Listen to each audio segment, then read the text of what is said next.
Alors depuis que l'on sait que la lumière se déplace à vitesse finie, et ça on le sait depuis la fin du XVIIe siècle, il y a cette question assez fascinante qui s'est posée. On voit tout en décalage donc les objets que l'on voit, on les voit à l'époque où ils ont émis leur lumière, donc on les voit dans le passé. Si on regarde très très loin, on les voit dans un tel passé qu'on peut se dire est-ce qu'ils existent toujours.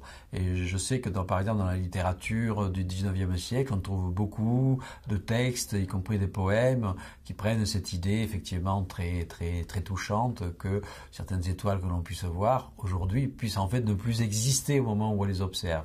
Alors de fait, c'est vrai qu'en regardant loin, on regarde dans le passé, mais quand on observe les étoiles, ce sont les étoiles de notre galaxie.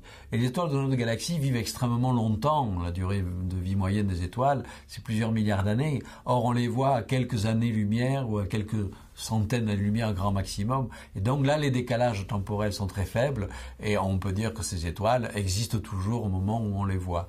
En revanche, quand on observe des objets extrêmement lointains qui ne sont plus des étoiles mais des quasars. Les quasars, c'est des noyaux de galaxies extrêmement brillants que l'on voit extrêmement loin dans l'univers, disons décalés de plusieurs milliards d'années dans le passé. Or, le temps de vie d'activité d'un quasar n'est que de quelques centaines de millions d'années. Donc les quasars s'éteignent rapidement. Là, on est sûr que les quasars que l'on voit, évidemment on ne les voit pas à l'œil nu, il faut des grands télescopes, mais on est sûr que les quasars qu'on voit aujourd'hui sont tous éteints aujourd'hui.